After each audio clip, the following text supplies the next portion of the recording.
Bonjour à tous et bienvenue sur notre chaîne. Aujourd'hui, nous commençons une histoire très spéciale, l'histoire vraie de Élisabeth II, l'une des femmes les plus célèbres et les plus respectées au monde. Dans cette histoire, vous allez découvrir sa vie, ses défis, son amour, ses devoirs royaux, sa famille, son pouvoir, son cœur et tout ce qui se cache entre ces moments. Alors, installez-vous confortablement et laissez-vous emporter par cette incroyable histoire. Maintenant, commençons. L'histoire de la reine Élisabeth II commence bien avant qu'elle ne devienne reine, avant la couronne, avant les palais, avant le pouvoir. Elle n'était qu'une petite fille, nommée Elizabeth Alexandra Mary Windsor. Elle est née le 21 avril 1926, dans une jolie maison à Londres, la capitale de l'Angleterre. Contrairement à ce que l'on pourrait imaginer, elle n'est pas née dans un palais, ni dans un château royal. Elle est née chez son grand-père, au 17 Bruton Street, à Mayfair, Londres. Son père était le prince Albert, et sa mère, Lady Elizabeth Bowes-Lyon. À sa naissance, personne ne pensait qu'elle deviendrait un jour reine. Son père n'était pas roi, et elle n'était pas destinée à monter sur le trône. Dans sa famille, on la surnommait Lilibet, un surnom doux, car la petite Élisabeth avait du mal à prononcer son propre prénom.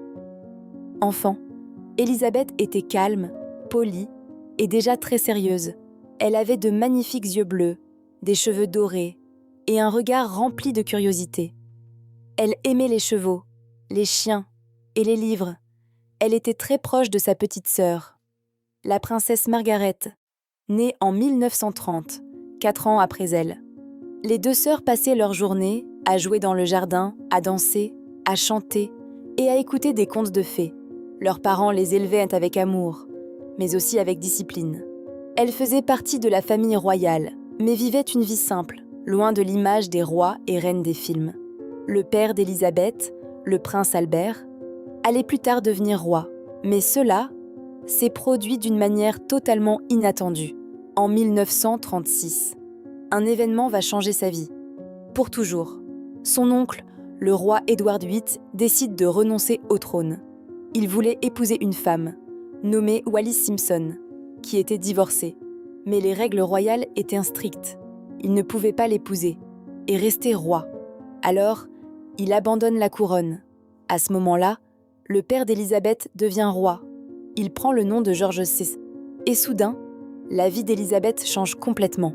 Elle n'a que 10 ans, mais elle devient la future reine du Royaume-Uni. Les jeux, les poupées, les histoires du soir, tout cela appartient désormais au passé.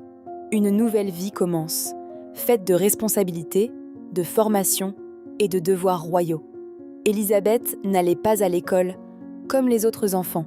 Elle étudiait à la maison avec des professeurs privés qui lui enseignaient l'histoire, le droit, la littérature française et la Constitution britannique. Elle apprenait aussi à parler en public, à se comporter avec élégance et à échanger avec des dirigeants. Sa mère lui enseignait également comment être une vraie dame, avec grâce et force. Très jeune, Élisabeth était déjà différente, sérieuse, calme et étonnamment mature pour son âge. Ses professeurs étaient impressionnés par sa discipline et sa concentration. Elle écoutait attentivement et travaillait toujours avec rigueur. Elle aimait profondément les animaux, surtout les chevaux et les chiens corgis. À seulement 4 ans, elle reçoit son premier poney et depuis ce jour, elle ne cesse de monter à cheval. Puis, en 1939, tout bascule. La Seconde Guerre mondiale commence. Élisabeth n'a que 13 ans. Le monde devient sombre, les bombes tombent, la peur envahit les familles. Pour leur sécurité, Élisabeth et Margaret sont envoyées au château de Windsor. Mais malgré son jeune âge, Élisabeth veut aider. En 1940, elle fait sa première intervention à la radio. Elle s'adresse aux enfants du Royaume-Uni, avec des mots simples mais puissants. Quand la paix reviendra, souvenez-vous que ce sera à nous, les enfants d'aujourd'hui, de construire un monde meilleur et plus heureux. Sa voix est douce, mais ses paroles sont pleines de courage. Elle commence alors à comprendre. le sens du leadership, de la responsabilité et du courage. En 1945, elle rejoint l'Auxiliary Territorial Service, une branche féminine de l'armée britannique. Elle y apprend à réparer des moteurs et à conduire des camions militaires. Oui, la future reine savait réparer des véhicules. Elle portait un uniforme, travaillait dur et voulait être comme tout le monde. Elle devient ainsi le premier membre féminin de la famille royale à servir dans l'armée. Le peuple l'admire encore plus. Elle n'est pas seulement une princesse dans un château, elle est une jeune femme de courage, de discipline et de cœur. Et pendant cette période, quelque chose de beau commence à naître dans sa vie. L'amour. Un jour, en 1934, lors d'un mariage familial, Élisabeth II rencontre pour la première fois Prince Philippe. Elle n'a que 8 ans, et lui, 13 ans. À ce moment-là, personne n'y prête vraiment attention. Mais 5 ans plus tard, en 1939, quelque chose de spécial se produit. Élisabeth a 13 ans et Philippe, 18 ans. Il est grand, charismatique, plein de confiance, avec des yeux bleus et un sourire malicieux. Philippe est alors cadet dans la marine, en formation pour servir dans la Royal Navy britannique. Un jour, Élisabeth et ses parents visitent le collège naval de Dartmouth. Et Philippe reçoit une mission, lui faire visiter les lieux. Ils passent du temps ensemble. Et ce jour-là, quelque chose change profondément en Élisabeth, sans bruit, sans mots.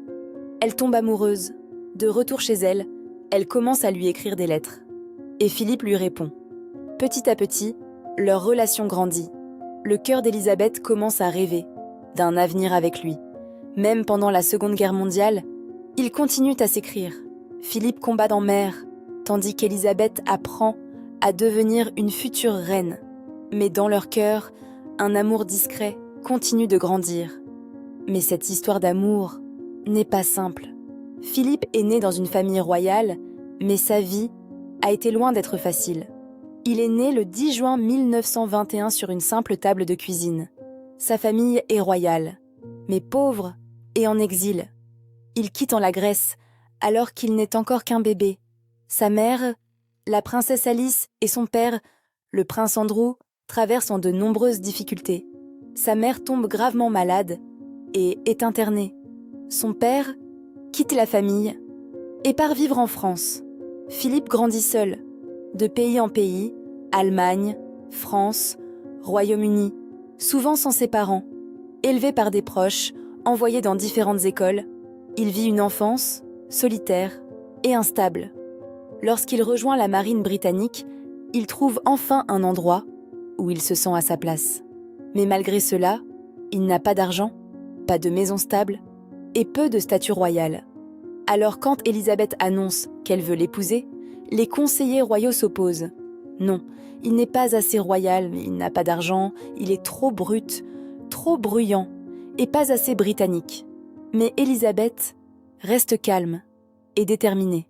Elle sait ce qu'elle veut, elle dit à son père, je cite, qu'elle aime Philippe et qu'elle ne changera pas d'avis.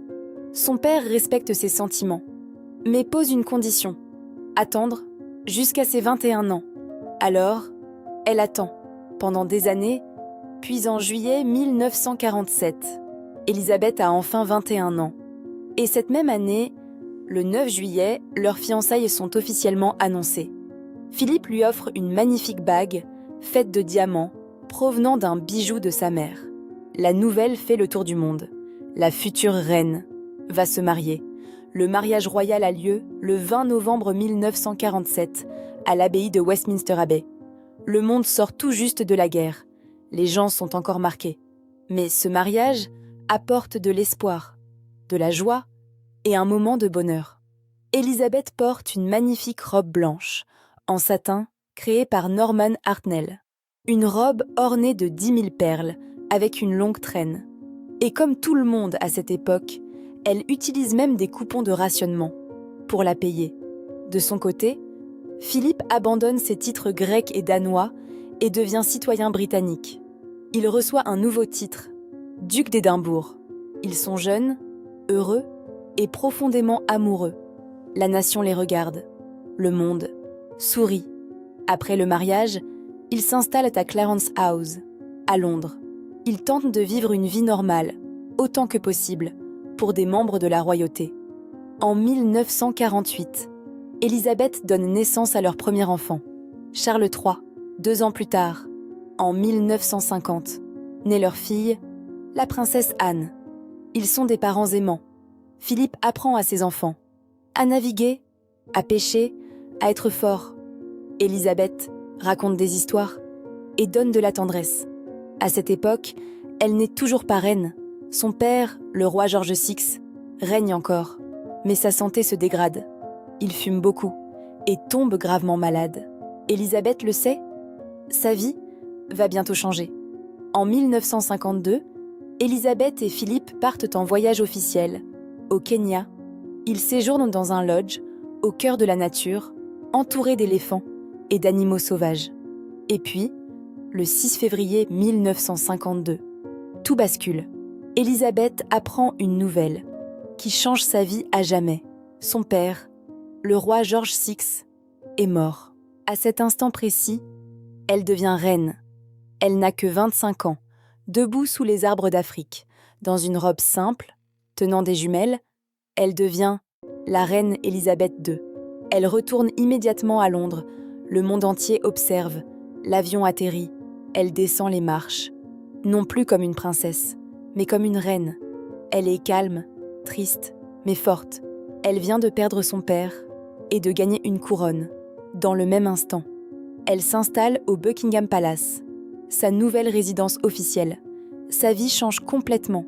Réunions, cérémonies, discours, responsabilités. Le 2 juin 1953, son couronnement a lieu à Westminster Abbey. C'est le premier couronnement diffusé à la télévision. Des millions de personnes, dans le monde entier, regardent cette jeune femme de 27 ans porter la couronne et s'asseoir sur le trône. Ce jour-là, elle fait une promesse. « Je déclare devant vous tous que toute ma vie, qu'elle soit longue ou courte, sera consacrée à votre service. » Et elle le pensait, sincèrement. À ce moment-là, elle est tout à la fois une jeune mère, une épouse et la reine de plusieurs nations. Mais pour Philippe aussi, une nouvelle vie commence. Mais derrière la couronne, il y avait aussi des sacrifices. Prince Philippe devait marcher 2 pas derrière sa femme. Un détail qui n'était pas facile à accepter au début. Il a dû abandonner sa carrière dans la marine. Une carrière qu'il aimait profondément, mais il l'a fait, par amour. Derrière les portes du palais, ils étaient comme n'importe quel couple. Ils riaient, se disputaient parfois, se soutenaient et partageaient des moments simples. Le soir, ils lisaient, regardaient la télévision ou se promenaient dans les jardins. Ils s'écrivaient des petits mots, prenaient le petit déjeuner ensemble dès qu'ils le pouvaient et respectaient en toujours le rôle de chacun.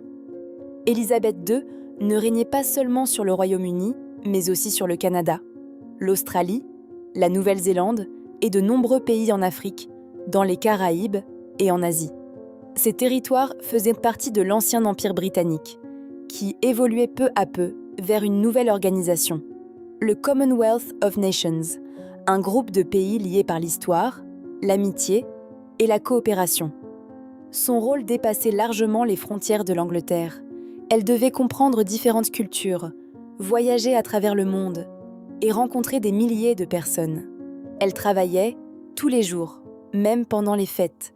Chaque matin, elle lisait des documents officiels dans une boîte rouge en cuir.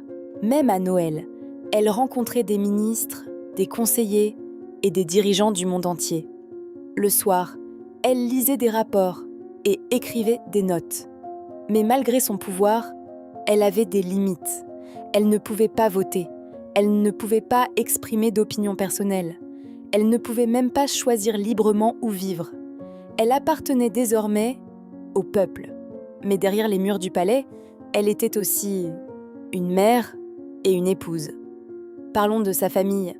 Elle a eu 4 enfants, tous très différents.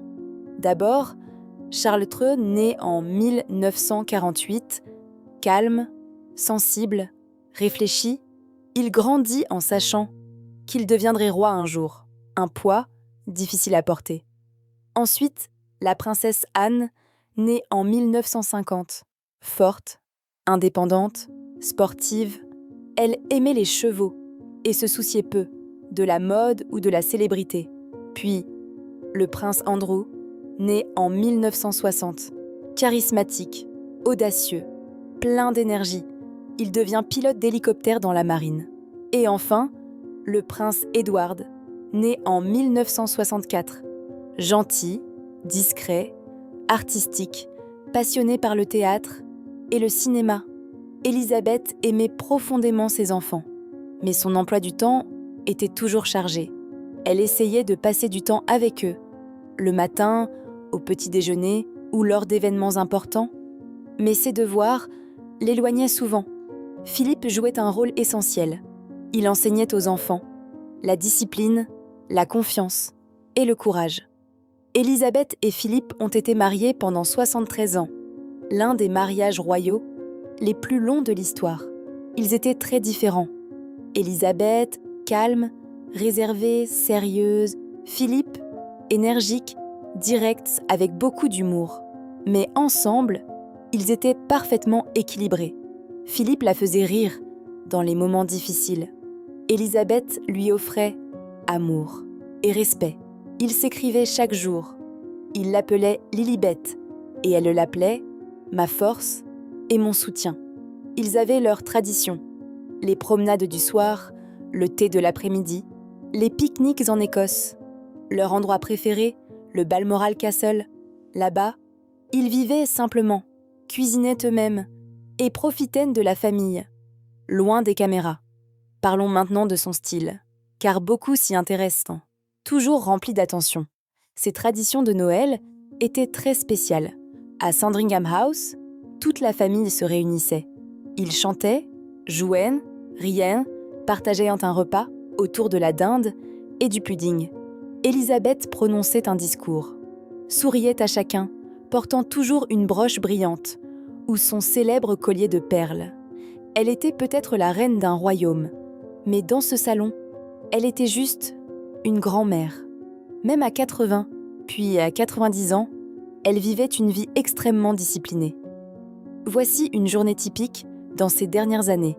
7h30, réveil, un thé Earl Grey et des biscuits. Elle aimait le calme du matin. 8h, elle se préparait, toujours élégante, et consultait son agenda. 8h30, petit déjeuner simple, toast, confiture, œufs, parfois du poisson. 9h, lecture des documents officiels dans sa célèbre boîte rouge. 11h à 13h, rencontres avec des ministres, ambassadeurs ou invités. 13h, déjeuner léger. 14h à 16h, promenade ou équitation. Oui, même à plus de 90 ans. 17h, l'heure du thé, son moment préféré, scones, confiture et une tasse de thé Darjeeling. 18h à 20h, dîner, souvent en famille. 21h, un peu de télévision. Elle aimait les séries policières. Et les courses de chevaux. 22h30, lecture ou écriture dans son journal, puis le sommeil.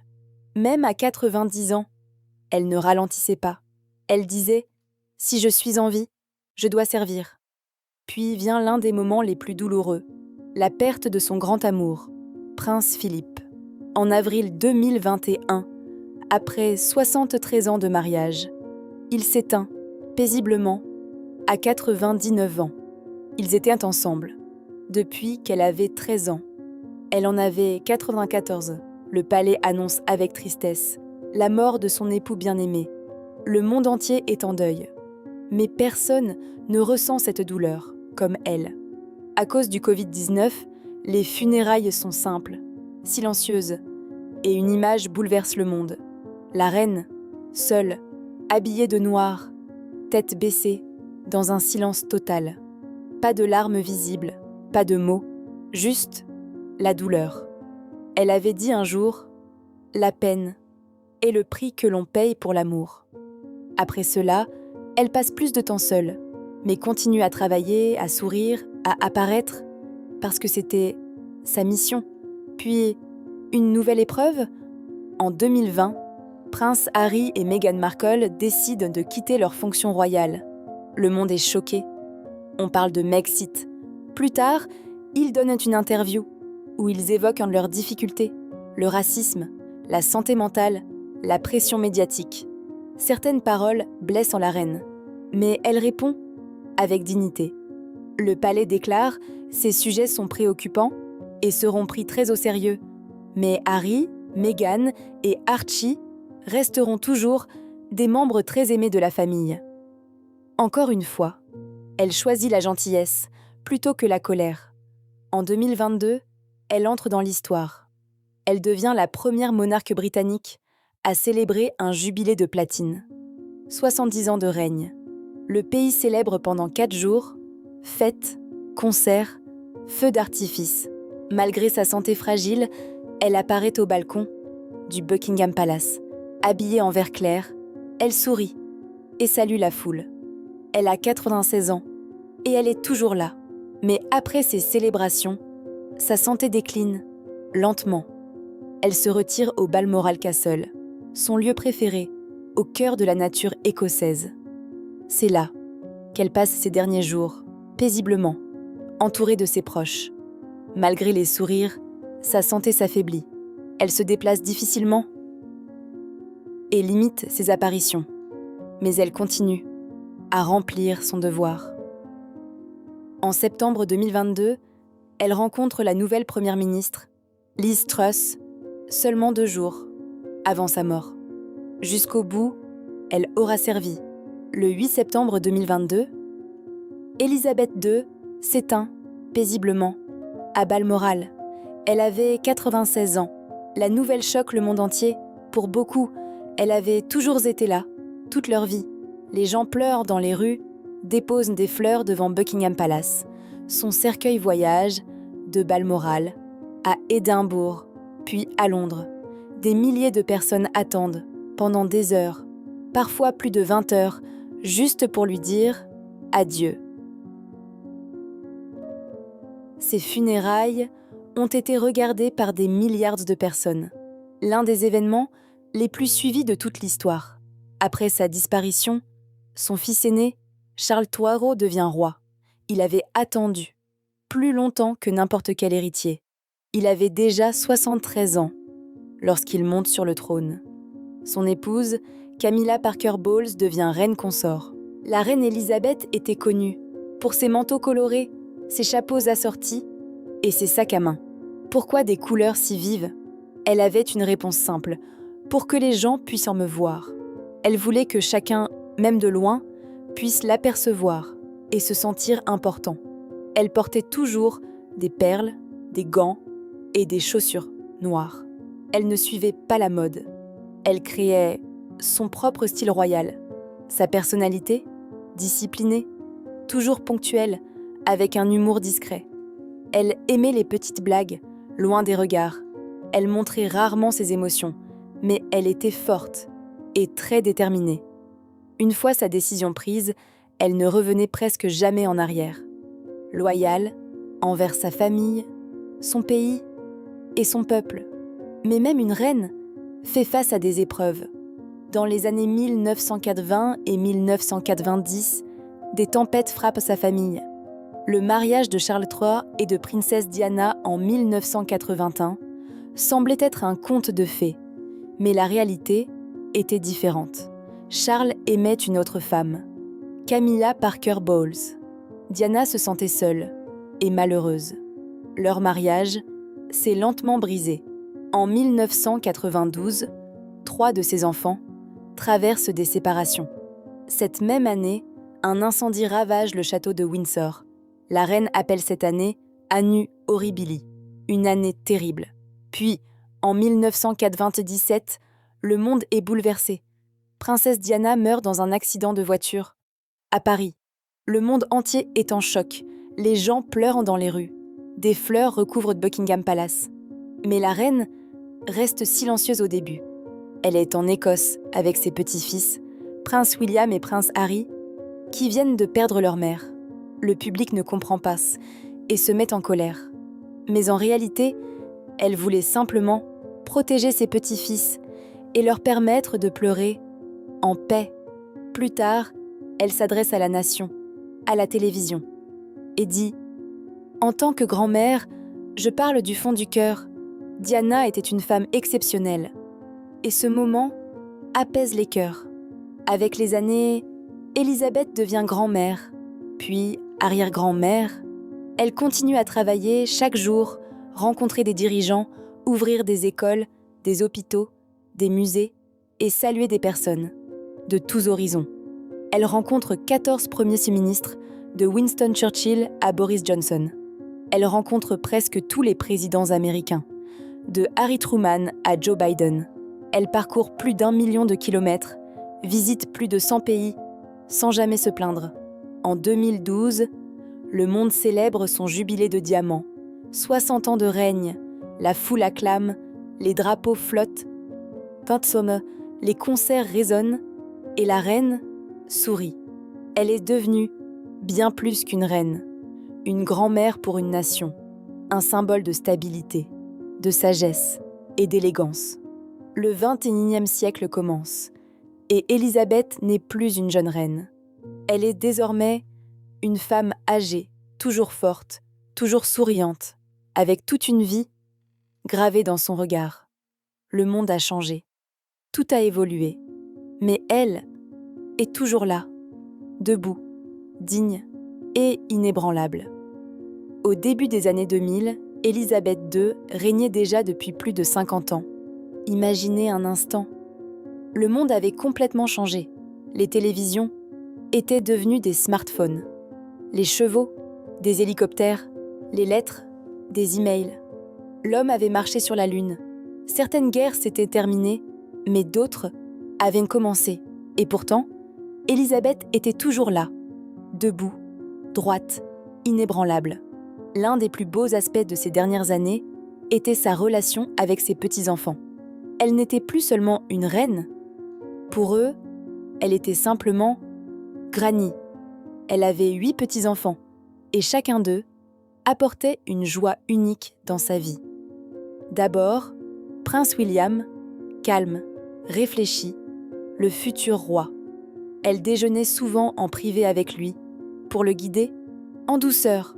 Puis, Prince Harry, énergique, sensible, rebelle. Elle avait une affection particulière pour lui. Ils riaient beaucoup ensemble.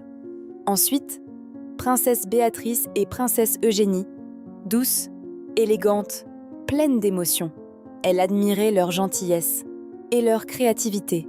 Du côté de la princesse Anne, Peter et Zara, partageaient une passion commune avec sa grand-mère, les chevaux. Elles passaient du temps ensemble, à monter à cheval, dans la campagne. Enfin, Lady Louise et James, les plus jeunes, enfants du prince Edward. Élisabeth lisait souvent avec Louise et lui racontait l'histoire de la famille royale. Elle écrivait des cartes d'anniversaire, offrait des petits cadeaux, parfois amusants, parfois faits à la main. Beaucoup de personnes avaient des opinions différentes sur lui. Certains se souvenaient encore de son passé, notamment de son mariage avec Princesse Diana. Mais d'autres étaient prêts à lui faire confiance et espéraient qu'il poursuive l'héritage de sa mère, fait de stabilité et de service. Après la mort de la reine, beaucoup de choses changent. Prince William devient prince de Galles, un titre porté pendant des années par son père Charles. William et son épouse Catherine Middleton sont désormais parmi les membres les plus populaires de la famille royale. De son côté, Prince Harry vit aux États-Unis avec Meghan Markle. Ils ont quitté leur fonction royale et leurs interviews ont fait le tour du monde. Leur décision a créé des débats et même des tensions au sein de la famille. Aujourd'hui, la famille royale est plus réduite et les rôles sont plus ciblés. Le roi Charles souhaite une monarchie plus moderne, avec moins de membres actifs. Et voilà, l'histoire de Élisabeth II touche à sa fin. Mais en réalité, ce n'est pas une fin, c'est une trace, une empreinte. La preuve qu'une seule vie peut marquer le monde entier. Elle n'était pas parfaite, elle doutait, elle souffrait, elle faisait face aux tempêtes, Mais elle n'a jamais abandonné. Jour après jour, année après année, elle est restée fidèle à sa promesse. Et c'est peut-être ça, le vrai pouvoir.